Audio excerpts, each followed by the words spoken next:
حج کی ابتدا 8 ذی الحج سے ہوگی۔ نماز فجر کے بعد غسل کریں یا وضو کریں، غسل کرنا افضل ہے۔ احرام باندھ لیں اور اشراق کے بعد 2 رکعت نماز ادا کریں۔ سلام پھیرتے ہی مرد حضرات سر سے کپڑا یا ٹوپی ہٹا لیں۔ حج کی نیت اس طرح کریں: یا اللہ میں حج کی نیت کرتا ہوں، آسان فرما، قبول فرما۔ مرد اونچی آواز سے اور خواتین آہستہ آواز سے تلبیہ پڑھیں۔ اب آپ پر احرام کی پابندیاں شروع ہو چکی ہیں۔ احرام کی حالت میں تلبیہ پڑھتے ہوئے مینا پہنچنا ہے۔ آج کا دن مینا میں گزارنا ہے۔ ظہر، عصر، مغرب اور عشاء کی نمازیں مینا میں ادا کریں۔ ذکر، اذکار اور دعا کی کثرت سے اپنا وقت قیمتی بنائیں۔ لوگوں کے ساتھ خوش اخلاقی کے ساتھ رہیں، خدمت کے ساتھ وقت گزاریں، کثرت سے تلبیہ پڑھیں، دعاؤں کا خوب اہتمام کریں، قرآن پاک کی تلاوت کریں، رات مینا میں قیام کریں۔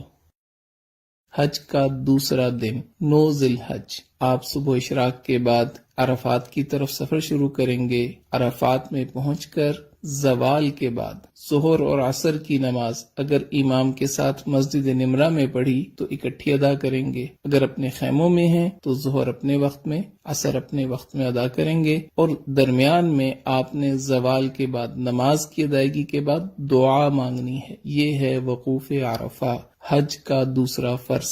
9 ذی الحج کو یہی عمل ہوگا۔ مغرب تک عرفات میں قیام کریں۔ مغرب کے بعد، مغرب سے پہلے نہیں آنا، مغرب کے بعد آپ مزدلفہ کی طرف آ جائیں گے۔ مزدلفہ میں عشاء کے وقت مغرب اور عشاء کی نماز ایک اذان اور ایک اقامت کے ساتھ ادا کرنی ہے۔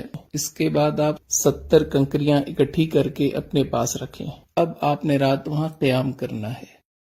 10 ذی الحج، حج کا تیسرا دن، اور آپ اس وقت مزدلفہ کے میدان میں ہیں۔ فجر کی نماز ادا کرنے کے بعد وقوف مزدلفہ یعنی مزدلفہ کے میدان میں کھڑے ہو کے دعا مانگنا، یہ حج کا پہلا واجب ہے۔ اس کے بعد آپ جب سورج تھوڑا طلوع ہو جائے تو رمی کے لیے مینا کی طرف چلیں گے۔ یاد رکھ لیں 10 ذی الحج آج آپ نے 5 واجب پورے کرنے ہیں، ایک فرض کی آخری ادائیگی کرنی ہے۔ پہلا واجب وقوف مزدلفہ ادا ہو گیا۔ دوسرے واجب کی طرف آپ جا رہے ہیں، شیطان کو پتھر مارنے۔ مینا میں آج صرف بڑے جمرہ کو 7 کنکریاں مارنی ہیں۔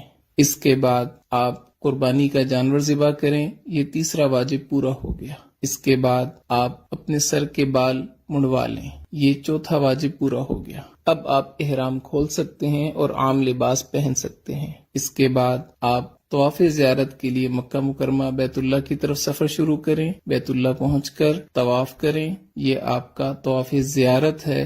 حج کا تیسرا فرض، حج کے تینوں فرض مکمل ہو گئے۔ اس کے بعد آپ نے سعی کرنی ہے، سعی حج کا 5واں واجب، یہ بھی پورا ہو گیا۔ اب آپ واپس رات کو مینا میں آ جائیں، مکہ مکرمہ میں قیام نہ کریں۔ 11 ذی الحج، حج کا چوتھا دن، مینا میں زوال کے بعد، بہتر یہ ہے کہ عصر کے بعد، تینوں جمرات کی طرف جانا ہے۔ پہلے چھوٹے جمرہ کو 7 کنکریاں مارنی ہیں اور دعا کرنی ہے، پھر درمیانے جمرہ کو 7 کنکریاں مارنی ہیں اور دعا کرنی ہے، پھر بڑے جمرہ کو 7 کنکریاں مارنی ہیں۔ اب دعا نہیں کرنی اور واپس اپنے خیمے آ جانا ہے۔ رات مینا میں قیام کریں، دعاؤں میں مشغول رہیں۔